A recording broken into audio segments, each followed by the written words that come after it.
Step right up, dummies, and listen to the stupidest sports show on earth with Rodney Newpol and Tim Van Stratton.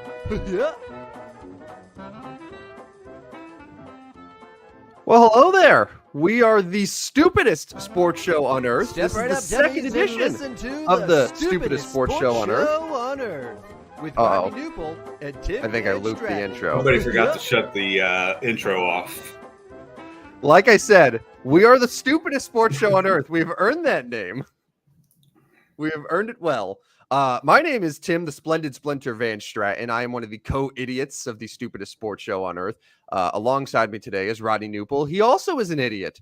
You can follow him at Newpol Rodney on Twitter and all the social medias. Rodney, happy Friday to you. We've made it. How are you feeling? Good morning, man. I've got my morning dose of Mountain Dew this morning with the old Kansas Jayhawks koozie around it as the Jayhawks picked up their first win last night. So doing well. Got the kids off to school. These Friday mornings are a rush. Got to get them going.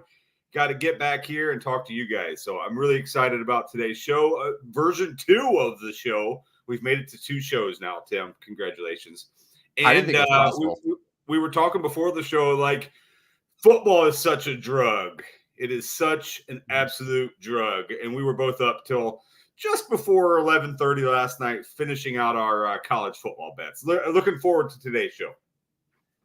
We will talk plenty of college football. That will be probably the bulk of today's show. We'll recap a little bit of our favorite things from yesterday's games, talk about some of the top games that are happening Saturday, plus Sunday and Monday. We got 5 days of college football for week 1, which is very, very exciting.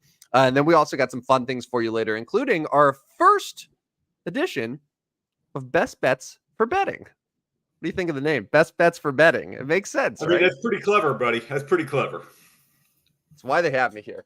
All right, so before we get to that, and there's no real easy transition for this sort of thing, but about an hour or so before we went live today, and by the way, if you're watching us on YouTube right now, thank you. I think we tweeted the stream as well, so follow along in case you miss anything.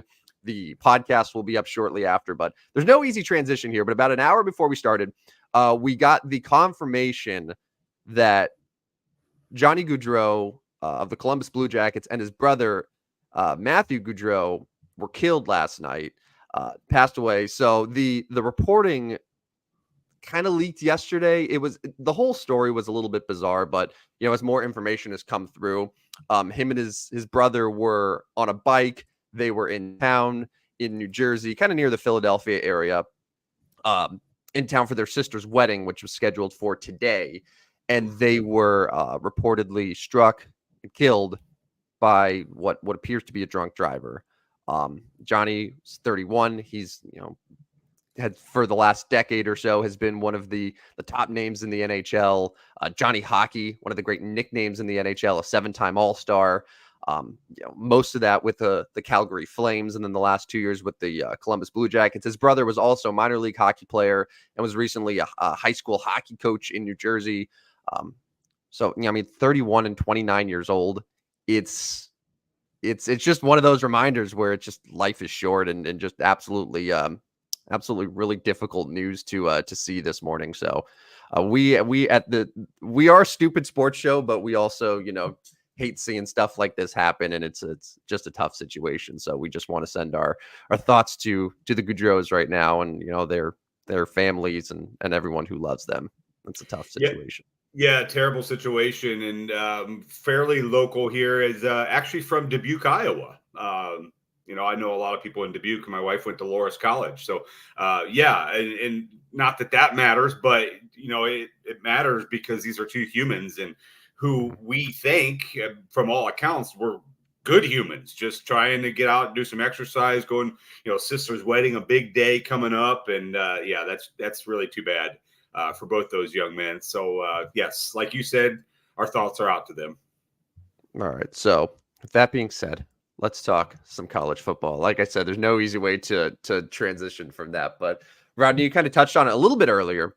Last night was, it was well. I didn't realize how much I missed it until I was into it. Like placing those first few bets, which by the way, good night for us. Good start to the Stupid Sports Show. Are we gonna track our bets? Like, do we want to do anything like that? We could put it in like, yeah. I mean, that's kind of nerdy. It's a little nerdy. I mean, it's a little nerdy. We'll just tell everyone we won everything and then charge. Yeah, like I mean, that's what we could do. We just come on here on Tuesdays and Fridays and say, yeah, we went 8-0-1. No, I mean, yeah, we should probably just recap them. I don't know if we should track them all year because that's kind of what nerds do. Right. They're going to want to know numbers. But you said it last night. I think like $299 a week to sell picks would be a good idea. And see if we have any listeners that. So if you want to buy our picks, we're selling them for $299 a week. Guaranteed. It's a discounted rate, actually. Guaranteed to win at least one in a week. So just hit us up and we'll get you taken care of. $299 a week. And we got like 17 weeks left. So, that's a pretty good investment, about $3,000 just to take our picks. But it's worth it.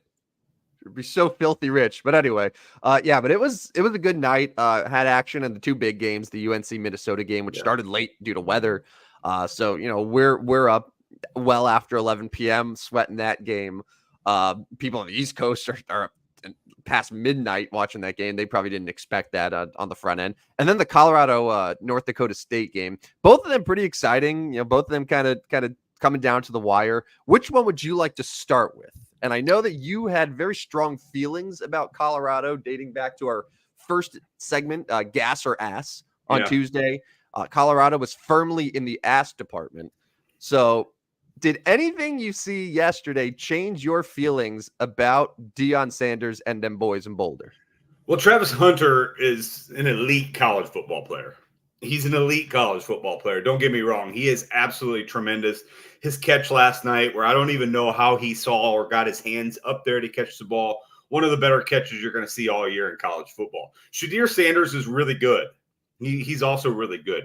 But, and the Horn kid's a pretty good player as well. But when you've got three studs on offense and the rest of your team, including your defense, I mean, Hunter's pretty decent on defense. Shiloh Sanders is fine. But the offensive line really isn't all that better. Now, this young Seton kid that they recruited and got is going to be fine, and he's going to get better. But I don't see that offensive line being any better. And North Dakota State would probably finish near the bottom of the Big 12, and that's what Colorado will have coming up. I'm not really changing my mind on that. This was a game that, yes, they should have won, and they did win. But they're still looking at 5.5 wins as their win total. I'm still going under on the Colorado Buffaloes 5.5. I just didn't see anything that was like, yeah, they're back. I mean, they're exciting, and they put a graphic up on ESPN about how the socioeconomic impact of what they've done in Boulder, and that's awesome. Like, don't get me wrong. What Deion's doing, the old ladies love Deion over there in Boulder, fine. But the team's still not very good. It did not change my thought on them. I will still take the under 5.5 on the Buffaloes. Yeah, we kind of got what we expected. Travis Hunter is one of the clear best players in college football. He's an absolute stud on both ends of the ball. He proved it. Shadir Sanders is in the conversation to be the top quarterback in next year's draft. He's going against an FCS team, but a pretty damn good one, considering that they're in the national championship like every year at their level. So, he threw for 445, 14. Yeah. Like he put up the numbers. So like the guys that you expected to be great were great. But yeah, like the rest of the team, it's like, okay, I feel like once you play teams sort of in your conference, in your level, like you're going to get exposed. And we haven't even mentioned the fact that, it's first, there's a minute 40 left. I'm pretty sure North Dakota State, I don't even know if they had one or two timeouts left, but 1st and 10, minute 40 left, you're up at that point by 5 points, and you are throwing a deep ball. It's incomplete. Like, are they just hunting for another pass interference? Like, the whole thing was puzzling, and you gave North Dakota State a whole other possession that they eventually came within 5 yards of scoring. Like, can you imagine a scenario where that happens? Well, so part of me thinks that Deion was going for the cover. I'm sure he was. Yeah. Like, I'm sure that they wanted to sort of end on that note right there and not have to straight by against an FCS team. It was pretty wildly underthrown and a good defensive player may take that back. I mean, it was underthrown pretty wide. And like, if you risk an interception there, you typically on an interception like that have a lot of room to run. You're looking at giving them the ball back in great spot. Now, obviously, you ended up punting, you pinned them back, and you made them go the length of the field. But yeah, I mean, Deion's still not showing that he's an elite college football coach. Now, is he getting players? Is he getting attention? Fine. He's certainly not an elite college football coach. But in the end, they did win. But yes, several mistakes there. And they still take stupid penalties. Like some of these unnecessary roughness or jumping off sides at big spots, they take really stupid penalties. And that's going to bite them in Big 12 play. I watch a lot of Big 12 football, and teams will take advantage of that. I'm curious what that team looks like once Shedeur and Travis Hunter are in the NFL. Yeah, well, Deion's gone. I mean, Deion. Right. Yeah. I mean, I would assume so. It becomes the Colorado of old. They don't sell out.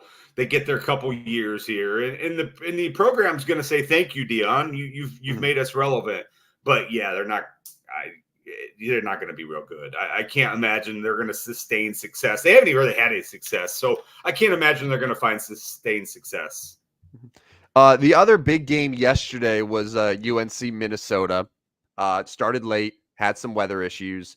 A real just hob knocker of a game, just low scoring. I thought, one of my bets yesterday was the under 52. It obviously finished well under that. It was 19-17 was the final score. It felt like just one of those classic Big Ten games, even though only one of the teams was from the Big Ten. It came down to kickers again. I guess, North Carolina's kicker 4 for 4.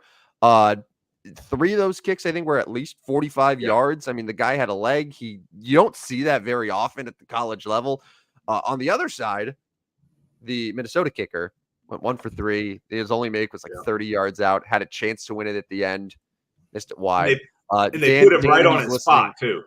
Yeah, Dan, who's listening right now on YouTube, says Minnesota missing a field goal at home to lose. We're in mid-season form, baby. Yeah, it's like I feel like we both knew it's like, oh yeah, he's gonna miss this kick. Like it's not a chance here. I mean, anything from either of those teams there where you're like, wow, I see something there, or it's just kind of like, eh. I mean, my 2 takeaways here is that neither quarterback is an elite quarterback. Now, the guy from Minnesota who played at Delaware State is fine. He moves the ball. North Carolina's football quarterback, obviously, without the starter, Max Johnson, the guy that they were going to start, is really going to struggle. And then my other takeaway is Mac Brown looks like he's 90 years old. Oh, yes. Still winning football games. And PJ Fleck, I'm telling you what, man. Yeah.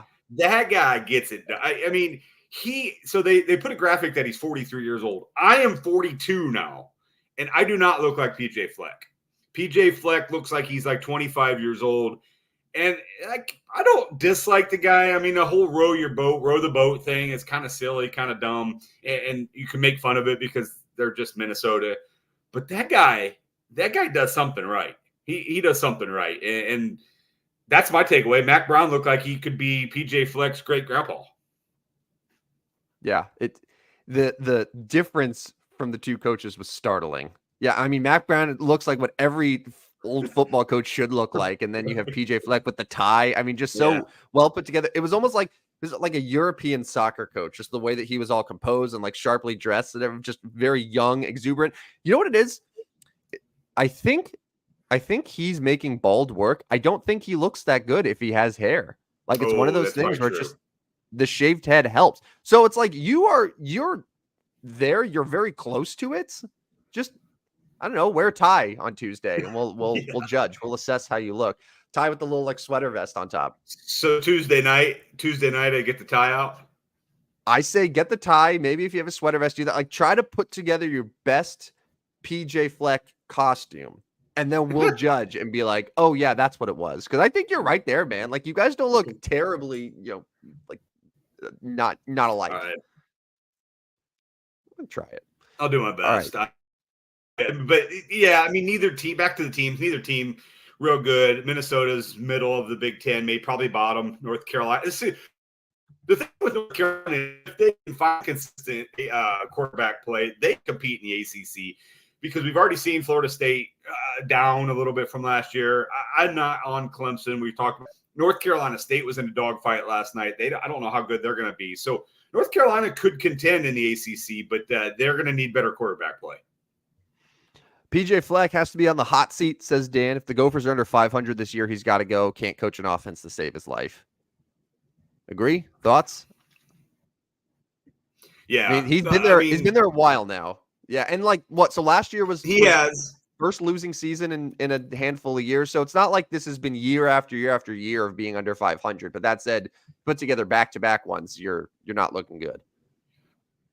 Yeah. And the thing about it last year, I remembered this and then realized that as I've been doing some research here, Minnesota made a bowl game last year. You remember that? They made a bowl game last year with 5 wins. That is the dumbest. That is the absolute dumbest thing about college football is we've got these stupid bowl games for 5-win teams. They made a bowl game last year. So, I mean, he's going to get credit for that. He's done real well in bowl games and whatever. But, yeah, I mean, so he's 80-57 coming into the year at Minnesota or on his career. So, I mean, that's a pretty good record for a college football coach. I think Dan's right, though. He's definitely on the hot seat. Under 500 this year. I'd say if he's like 5-7 again, he's probably going to get one more year. If they really tank, yes, I think he's going to go. All right. Enough looking into the past. It's time to look to the future. We can spend 72 hours talking about all of the games on Saturday. I have 3 Saturday games plus Sunday plus Monday. These are probably considered the 5 best. Maybe you can make an argument that like West Virginia, Penn State could be in there as well. It's a rivalry game. But we're just going to go like the 5 biggest ones tomorrow that I think every college football fan should be excited about. And we're going to start with Clemson, Georgia. Now, Clemson, 14th ranked team in the nation, one of Rodney's ass teams, is facing a Georgia Bulldog team that for much of last season was supposed to be, the national championship frontrunner.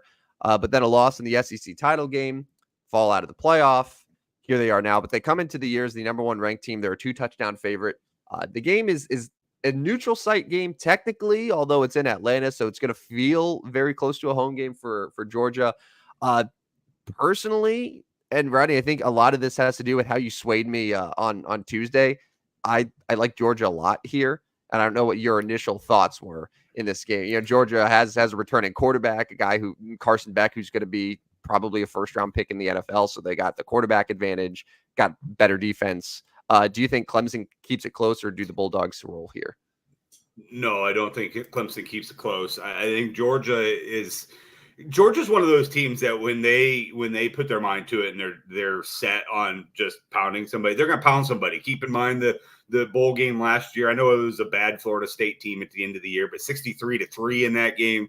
I mean, Georgia was only left out of the college football playoff with 1 loss because a group of people said they weren't one of the best 4. I don't know as if you can find anyone who doesn't think they were one of the best 4 last year. They were really good, and they probably could have won 2 college football playoff games and won their 3rd straight national title. They got a lot of those guys back. Now, Georgia recycles great players every year because they get half their guys that go to the NFL or whatever. They're really good. I think they're going to be really ticked off to start the year. They want to get back to that national title. They want to keep that number 1 spot, and Clemson's just not there. Yes, whatever the number is at 2 touchdowns or less, 12, 13, 13 and a half, I'm taking Georgia. I'm taking them all day. I think the Dogs win easily there. I will take Georgia. I saw it this morning at minus 12. I know it initially was at minus 13 and a half. I'm taking Georgia and 2 touchdowns. So I like the Dogs a lot. Yeah, I'm looking here to see if the line has moved a little. It might have. It might have moved just a bit, which makes sense. I feel like a lot of money would be trying to close the gap here with Clemson. But as the line continues to move, just makes me like Georgia more and more. So yeah, I think the Bulldogs there make a lot of sense. I just don't think Clemson can keep up offensively. I don't think they have the tools offensively to keep up. Georgia will score. So another game that's tomorrow, and this might only feel relevant for the people in this state, but I really like this Miami versus Florida game. These are two programs that have been, sort of desperate to finally break through. Miami, the last 3 years is just 19 and 18, like a very mediocre team. Mario Cristobal was brought in with this promise of we're going to get the U back to relevance. And we haven't really seen it. They had the embarrassing loss against Georgia Tech last year where they just could have taken a knee. Meanwhile, you have a Florida team that's kind of in a similar situation as well. Billy Napier, a lot of people think, could be the first coach fired in college football this year. So this is really sort of that desperation game between two really heated rivals, where if you win, you're feeling really good. You just beat your rival, and it sets the tone for the entire year. If you lose, then you're asking yourself a lot of hard questions right off the bat. So like, this might be, of all of the games tomorrow, Saturday, Miami versus Florida might be the one where it has the most quote unquote implications for both teams. Yeah, I agree with you big time, because there's a lot of people that look at Miami as a college football playoff contending team, especially out of the ACC, where I just talked about, Clemson, Florida State. Are any of those teams all that good? So maybe it is Miami there. Yes, big one for Miami to go on the road against the state rival here right off the start. So if Miami can grab this win, I like the start of their season. Florida A&M, Ball State, South Florida, Virginia Tech, California, Louisville are all on the schedule until that Florida State game at the end of October. So big game for Miami. They could, the U is back if they, win this game. Now, I don't believe the U is back quite yet, but I think they are the better team. But, man, every time I look at that Miami team, I think, God, what did Mario Cristobal do? What in the world did he do? And what is he going to do this time? On the Florida side, Billy Napier is kind of going all in on Graham Mertz. And I don't know, man. I just don't see Graham Mertz being that guy. 2.5 is the spread. It's hard to take a road team in a game like this, but I am going the Hurricanes. I think their talent, their athleticism wins out. I'll take Miami on the road at -2.5. The only hesitation I have, and I think Mario Cristobal has proved this the last few years, especially, he's very good recruiter. Was able to get Cam Ward to come transfer in, and Cam Ward could be one of the best quarterbacks in college football this year. They have some defensive linemen on that team who are really good NFL caliber guys. The talent acquisition isn't the issue. It's the in-game coaching that's the issue. And it's, if this game ends up being close, I worry about the Hurricanes and the decision-making and the coaching. And that's sort of the thing that I think has really prevented them from taking those steps. Because like I said, they lost a couple games last year that they should have won that purely came down to bad coaching decisions. And we'd probably be discussing them in a different light if they win those games instead. Let me ask you a question real quick. How difficult is it to recruit to the University of Miami? It shouldn't be. Like, I get what you're saying, but this is also a team that hasn't been relevant in 20 years. But it's the U. I've been there. Obviously, I haven't spent a lot of time there. I've been there. 20-year-olds are going to want to go there. Trust me, they're going to want to go there. I get it. Like they are recruiting the right guy, or they are recruiting guys. Are they the right guys? That's the question. But you're right. The in game. But same thing on Billy Napier though. Like, he hasn't really shown me that he can convert to big power football and be great. It is the SEC. And back to Florida real quick. Like, that loss right away, staring down the SEC coming up, those guys in Gainesville are not going to like the start of this one. So really just confidence for both teams. Like, the winner is going to, okay, we're there. The loser is going to be like, oh boy, here we go. Big one, but I'll take the U in this one. All right, the next game, I think this is just one of the few that has two ranked opponents going against each other. Obviously, we have Clemson, Georgia, and then a game on Sunday. But number 7 Notre Dame at number 20 Texas A&M. A&M, it's a 3-point favorite in this one. Notre Dame has the brand new quarterback. They've lost the devilishly handsome Sam Hartman and have replaced him with the former Duke quarterback Riley Leonard. Are we going to see the full Riley Leonard? I believe his season ended early last year from a really nasty injury. So is he going to be fully recovered from that? And then, on the other side with Texas A&M, Connor Weigman, last year in his limited sample size looked really, really good. So I'm interested to see how both offenses look behind center. But what are your initial thoughts on this game? It's one of the smaller spreads, which is always Yeah. kind of tough for if you bet against the spread. Do you have a team that you like one way or the other? I probably, to be honest, staying away from this game because I don't love either side of it necessarily. Mhm. I do find it interesting. Mike Elko is now the head coach at A&M. He took over for Jimbo, who they're still paying. They're going to be paying forever. But Mike Elko was Riley Leonard's coach at Duke. So you've got that connection there when Riley Leonard was over at Duke. I don't know what that means. I don't know if that means Elko can figure out Leonard or Leonard can figure out how Elko is going to game plan. A very interesting game. I'm personally staying away from. If I had to decide, I would probably take the home team. Those people there in College Station are some odd ducks, man. Notre Dame going there, kind of getting their eyes open in game one. I mean, Marcus Freeman has shown that he's not afraid to play competition, especially early in the season. But yeah, as far as whether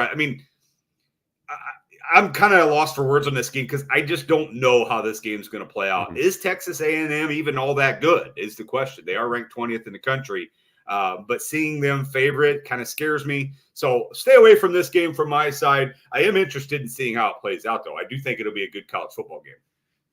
Notre Dame has a very easy schedule this year, by the way, in case you're so like this could be one of their matchups where if they win this game on the road, they're going to be in very good shape for their college football playoff chances. Of course, it's now the 12-team playoff. So just to give you a quick rundown here, these are the opponents for Notre Dame. And let me know if this scares you in any way. So we got at Texas A&M. Then we got Northern Illinois, Purdue, Miami of Ohio, Louisville, Stanford, Georgia Tech, Navy, Florida State in at home, Virginia, Army, neutral site, and then at USC to end the year. Yeah, I mean, there's easier schedules out there, but yes, that is a schedule that they can go win, especially as starting the 7th ranked team. I mean, you start at 7th, you win a few games, you're obviously going to be, right near the top 5, and there's 12 teams making it. You're going to be in good shape. But man, there are some teams that could trip them up. I mean, you look at Florida State, they're going to be better. USC at the end of the year, you never know how they're going to be. So, yes, I wouldn't call it the easiest schedule, but a manageable schedule for the Irish.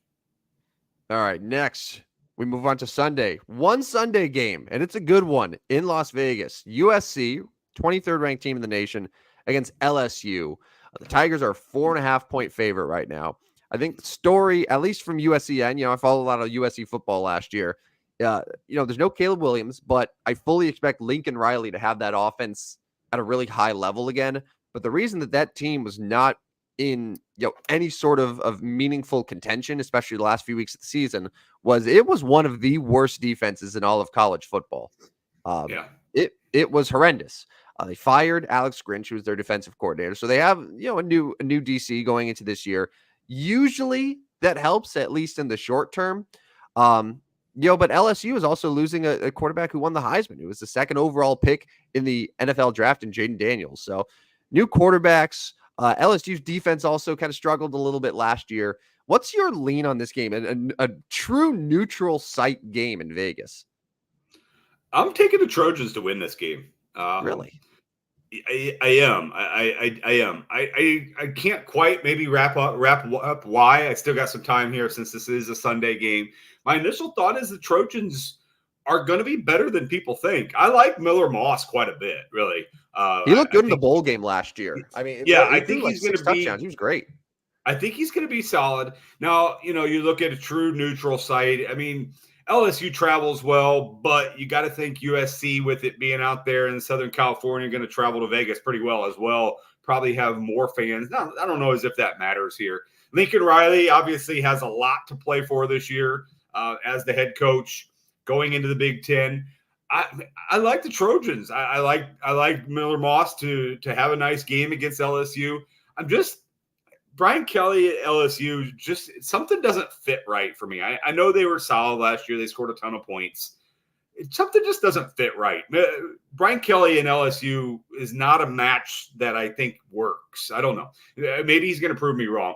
But I'm taking USC to straight up in this game. So if they're +3, +3.5, +4, I'm going to take them on the money line no matter what that is. I have not clicked the button yet, but I got a little time here before Sunday's game. I am going to take the Trojans straight up in this game. Yeah, I don't know what the most recent odds are. Kind of just depends. Like on MGM, I'm seeing +160 for USC on the money line. I mean, if you think they win straight up, that's probably a pretty good play for you. Yeah, no, I am going straight up. And our buddy Tyler on the show here says that Brian Kelly's accent says otherwise. Yeah, okay, Tyler. And he's going all LSU. He likes the Tigers in this one. Yeah, Brian Kelly suddenly has a Southern drawl. I'm just not buying into the Brian Kelly going to be successful in LSU. Was last year successful? I mean, they were pretty good. But like for LSU, if you're not contending for the national title, I think it's kind of a failure. And really, USC used to be that way. I don't know if they still are. I would think they still would be. They expect a lot out there in LA. But both these programs, just like the Miami-Florida game, the winner has a big W to start the year, while the loser's like, oh boy, here we go. We got the Big Ten and the SEC staring straight at us. So I am going to take USC straight up. I got some time to figure out exactly why. I when it came out, I like the Trojans. All right, our final game, a Monday night thriller. The final Monday night football that is college and not NFL. Boston College against Florida State. Now, Florida State last week in week 0 not only failed to cover in Ireland against Georgia Tech, but they lost to the damn team. They lost. Georgia Tech, after an undefeated regular season, after being unfairly left out of the playoff, their last 2 games were getting absolutely annihilated in a bowl game, and now losing in a neutral site game to Georgia Tech. Florida State, though, probably should win this game against BC. They're a 16.5-point favorite. I mean, you probably don't see another upset happening here, but I mean, Florida State did not look very good. DJU is about as game manager as it gets. You know, had the whole first half in the game against Tech where he averaged negative yards in the air on all of his passes. So it's just a very conservative offense that's not really going to wow you. And a lot of new pieces there, and maybe they'll figure it out as they move along. But I mean, do you think BC at all makes them sweat again, or is this Florida State finally like, all right, we got our shit together, we're gonna roll here? Yeah, I could see the Seminoles starting slow here. The trip to Ireland and back obviously takes a little toll on college kids, or whatever happened there. But I do trust in Mike Norvell to have them figured out, maybe not all the way figured out, but he's going to get their attention this last week. He's already kind of called himself out about how he was sickened about the way he coached the game. I think he learned some things from that loss. That loss to Georgia Tech does not surprise me that much. Georgia Tech had a lot of dudes returning. It was a neutral site game. It was early in the year. Florida State kind of had the woe was me. We got beat by 60. We didn't make the college football playoff. They're kind of pouting a little bit. Florida State still has a shot here. I mean, they run off the next 11 out of the ACC, which is very doable in their schedule. They'll be there in the top 12. I do like Florida State to come back here. You're right, DJ, not sure he's the guy there, but I think they can run the football in Boston College. They will run the football, and then that will open up DJ to throw a little bit more and hopefully more effectively for him. 17, 16.5, whatever it is. I do think Florida State wins by 3 touchdowns here. I'll take the Seminoles in the Monday night football game at home. What do you say, Rodney? Do you think it's time? It is time for a new segment. I think this is going to be a Friday staple during football season on the stupidest sports show on earth. Let's do it. Segment that I came up with that I like to call Best Bets for Betting. Nice. Yeah, it took you a while to think of that one. Best Bets for Betting on the stupidest sports show on earth. It's not been sponsored by anyone. By the way, we will accept your sponsorship money. I don't know how soon that will happen, but we would love to have a sponsor. We'll give you way more sort of advertising than your money should buy you. So you're getting hell of a value with that. But we're going to give you, each of us have 3 of our favorite bets for betting that we like this weekend. So Rodney, we're going to lead off with you here. Go ahead and give us your first best bet for betting. Georgia minus 12. If it was 12 this morning, so I'll take it at 12. You got it at 13 and a half. Georgia rolls Clemson. I'm very confident about this one. Like Georgia a lot in this one. I'll take them. What do the kids say? To the moon? They probably don't say that anymore. Maybe that was our generation. That's a couple years ago. You're thinking of like the 2020 game stock. Yeah, Georgia to the moon. GameStop. Yeah, diamond hands to the moon. Yeah, I'll take Georgia.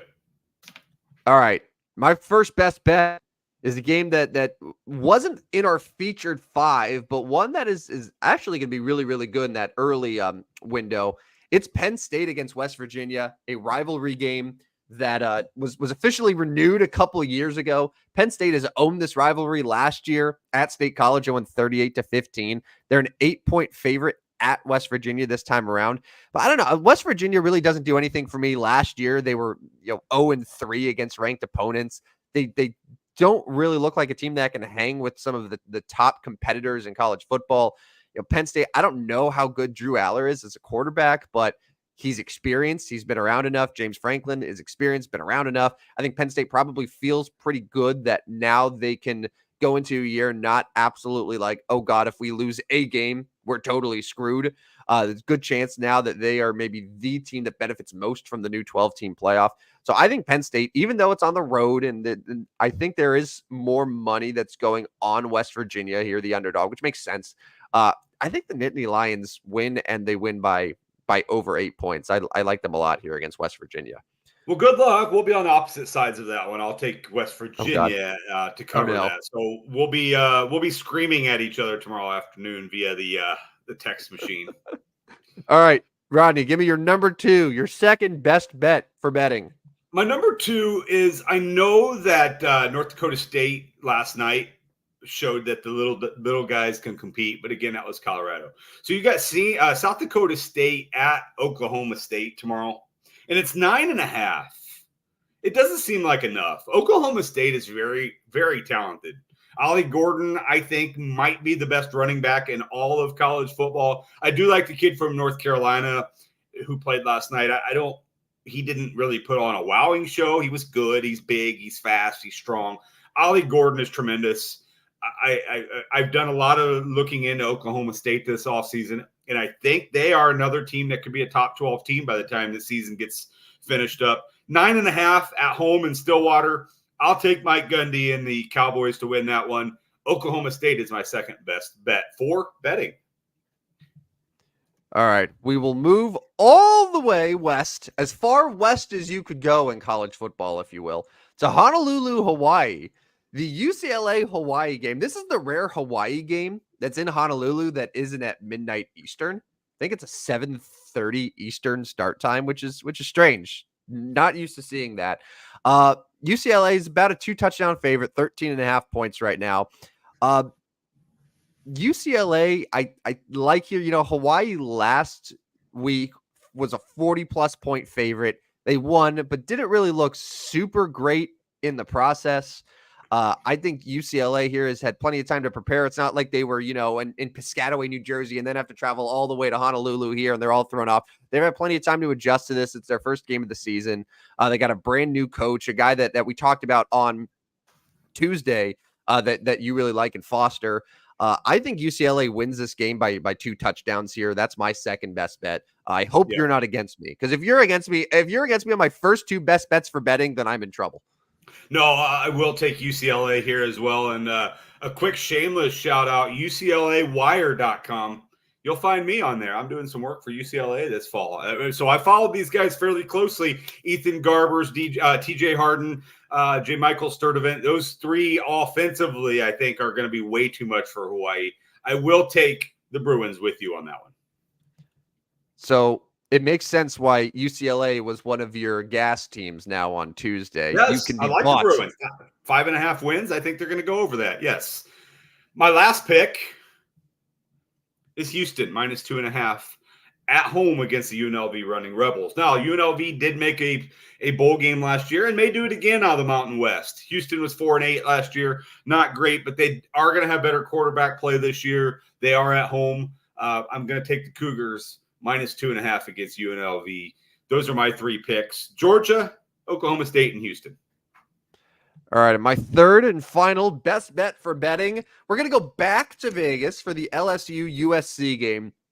The total is set at 64.5 points. Understandable given how these defenses looked last year. But we mentioned, they got new defensive coordinators on both sides. A lot of the bets are going to the over on this game. I was looking at that sports betting dime here. 72% is on the over, but 52% of the money is on the under here. Just to kind of give you some indication there. I just think with 2 new defenses plus 2 new quarterbacks on the other side, like there's kind of some too many changes there to where I don't think this is going to be a super duper shootout, especially week 1. Now, if this was a matchup in week 5, I probably feel a little different. But typically, first week of the year, I think that there might be a little bit of an adjustment period. So I'm going to take the under here. It's just a really high number, 64.5. There's no weather or anything in Vegas that they have to worry about in that stadium. But I think it's going to be just a little bit under. I'm not saying it's going to be 20-17 or anything like that, but 65 plus feels like a lot. So to recap, I have Penn State as an 8-point or covering the 8 points at West Virginia. I have UCLA minus 13.5 at Hawaii. And then I have LSU and USC going under 64.5 points on Sunday. And those were our best bets for betting. Very nice. Very nice. So we just have one going against us. I probably won't take that total. A little scared of a standalone total, but we do like a lot of the others together. So let's have a day. Real quick. We forgot one, and this should be something that we have to at least include every single week. Dan on the comment line says under 40.5 in the Iowa game is a lock, right? I don't know. How about them Redbirds? New play caller there finally in Iowa, right? Yeah. The son is no longer the offensive coordinator. Yes, probably Dan, but I mean they should be able to score on Illinois State. They can get to 35 and make it 35-7? Will the Redbirds score? I don't know. I'm staying away. Well, here in Illinois, we can't bet it anyway, Tim, legally. Yeah, that's a good point. That's true too. I only want to bet things that I can actually, or like discuss things that I actually can bet. That's a good point. All right. So we got just a couple minutes left here on the show before we all have to start our actual work days. We decided on a whim on Tuesday that we were going to have a Barry Bonds stat of the day every show because I'd thrown it out there just because I thought it was fun that Shohei Ohtani's current season would be the 11th best offensive season of Barry Bonds' career. By the way, I looked it up. It would be the 8th best season of Mike Trout's career, in case you're wondering, according to the same stat. But we decided that now every show, the Stupidest Sports Show, will have a Barry Bonds stat of the day to remind you of how absolutely freaking insane this guy was. So Rodney has stepped up to the plate and has brought a new Barry Bonds stat of the day. So Rodney, what do you want to tell us about our friend? So Barry Bonds from 2001 to 2004. So that's 4 seasons, 1, 2, 3, and 4. He played in 573 games. So he missed some time during that time. Obviously, Barry Bonds, big boy, not often injured, but injured at times. So 573 games. He reached base in 539 of them.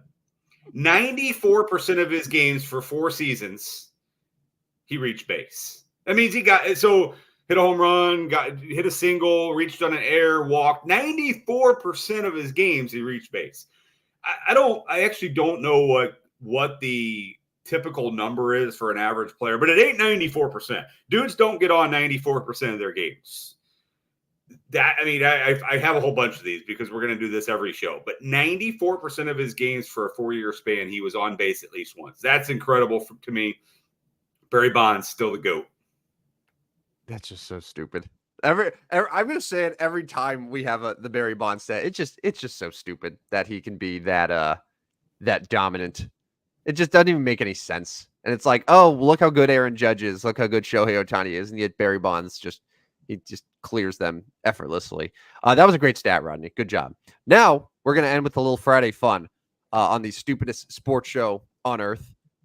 So I brought this up yesterday. I sent a screenshot. I posted it on our Twitter. By the way, you can follow us there at Stupid Sports Show, but with no W at the end. Thanks, Elon.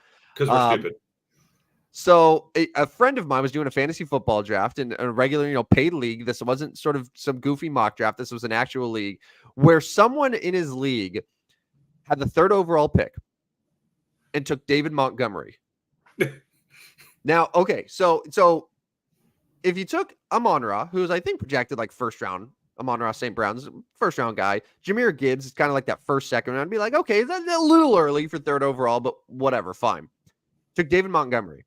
2nd round took Jared Goff. So 4 of his first 5 picks were Montgomery, Goff, Jameson Williams, Khalif Raymond. Those are 2 of the backup Lions wide receivers, and then Brandon Ayuk, because 5 Lions to start would just be too ridiculous, too absurd.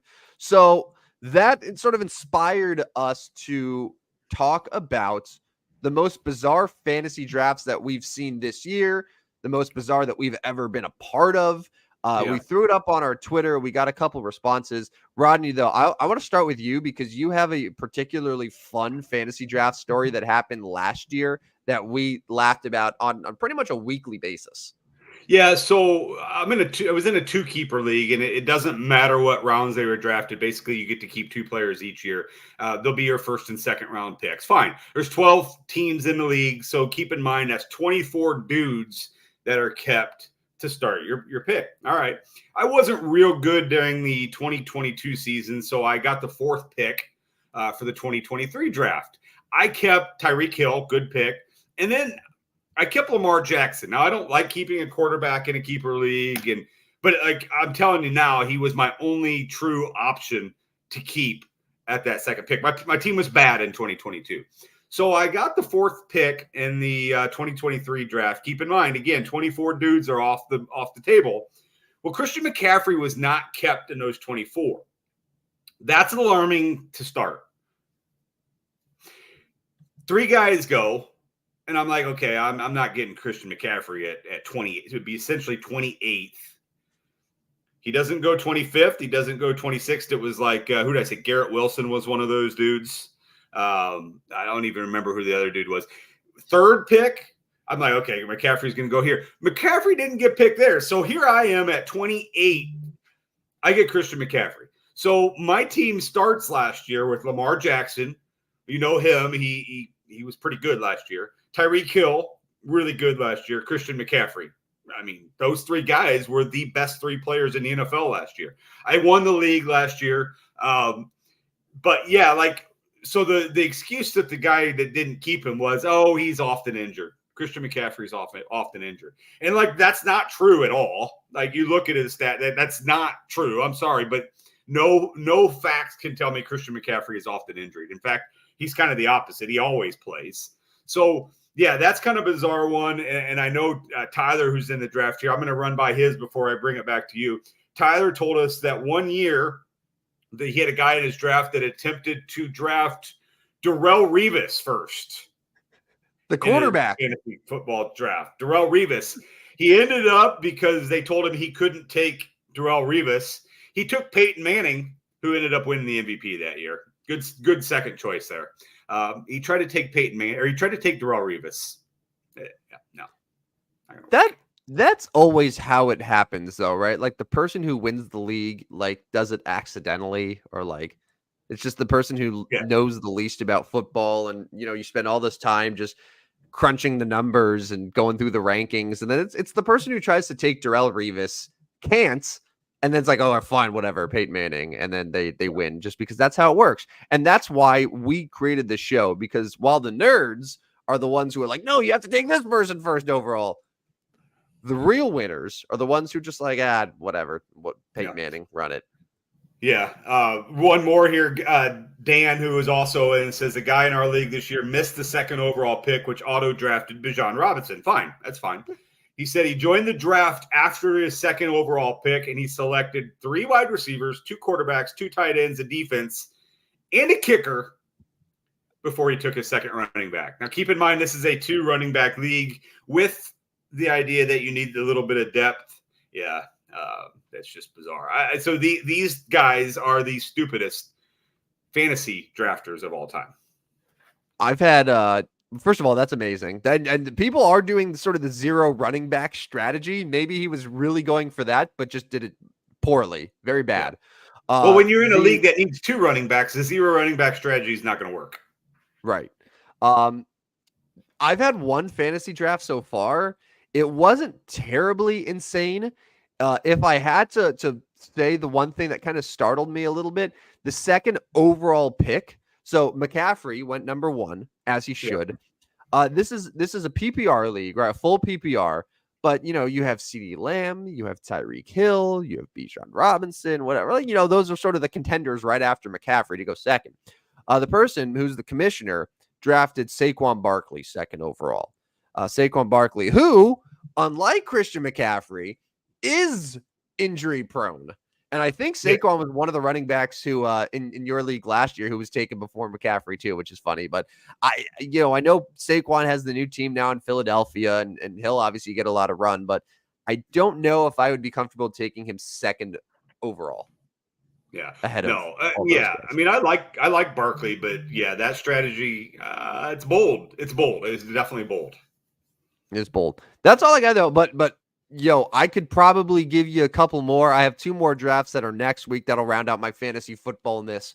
If I have any more bizarre draft things that I run into, I will pass them along. But can I get 30 seconds? Can I get 30 seconds on this? Those drafts, I'll give you 35. 35. Those Go drafts ahead. that are done offline, that you have a text group or a chat or a spreadsheet or whatever, and you try to extend it out, are really, really, really dumb, because you got half the guys that are ready to draft at all times, and you got half the guys that are like, oh, I'll get to it on Friday and it'll be Wednesday.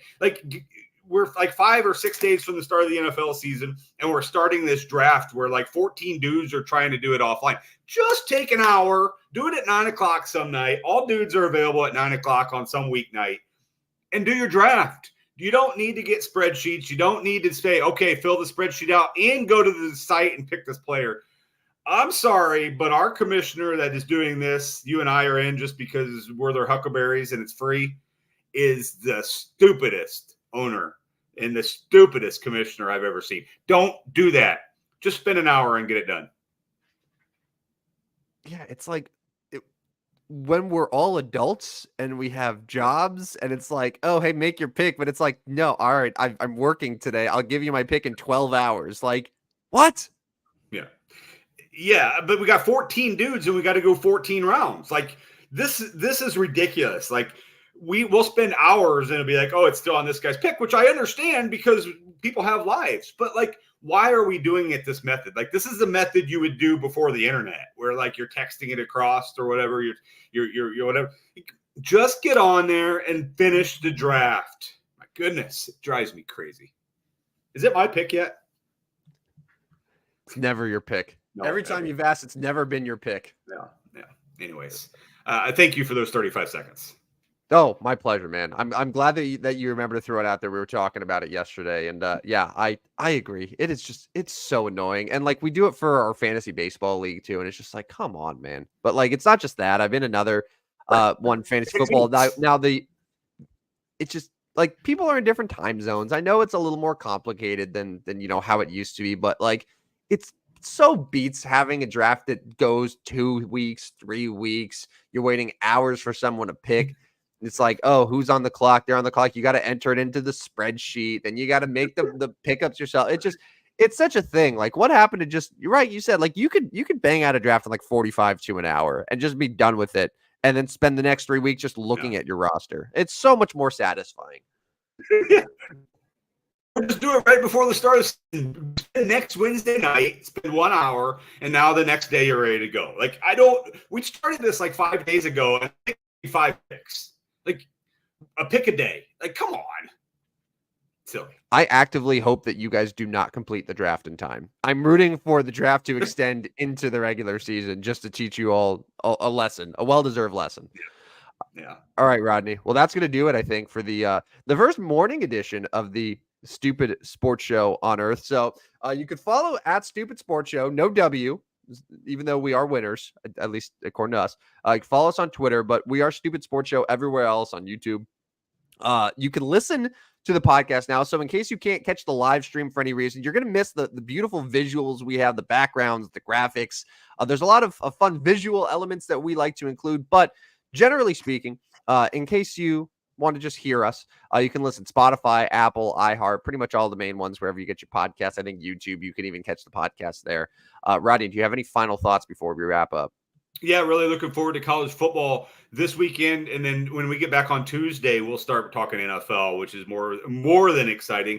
And you mentioned it real briefly. I'm going to take a few seconds here. We, as the show moves along, we are looking for various sponsorships here on the Twitter line or any of our features going on, and we're not asking for a whole lot of money here. In fact, not much, just to keep our days alive here. But if that is ever an interest, a business, a organization, we will treat you really well. You'll be the so what was it? Penn Station East Coast Subs was our first sponsor we had back in the day, Tim, like 10 years ago. Days, yes. We made that commercial where it was like, that's good. Anyway, so something like that would be the Penn Station East Coast Subs Twitter line or the YouTube comment line. But anyways, if you ever are interested in anything like that or no business it is, hit me up and we'll get you taken care of. We will share.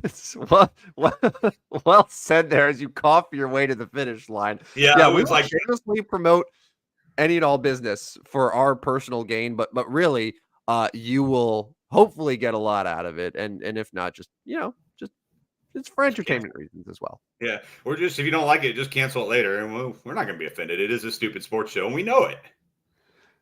It's not just that; it's the stupidest sports show on earth, and I think we have once again proved that the name is accurate. All right, Rodney, enjoy your weekend. Enjoy college football. We will reconvene Tuesday, so we have the bi-weekly schedule where we're on Tuesday nights and Friday mornings. But again, you can listen to us anytime, wherever you get your podcasts. So Rodney, sayonara. Good luck to you and all of your betting this weekend. We will reconvene Tuesday night to recap the college football weekend. And we're going to talk a lot of NFL next week in anticipation of week 1. I'm looking forward to that more than I could even tell you guys. So Rodney, have a good weekend, and I will talk to you soon. Right. Take care.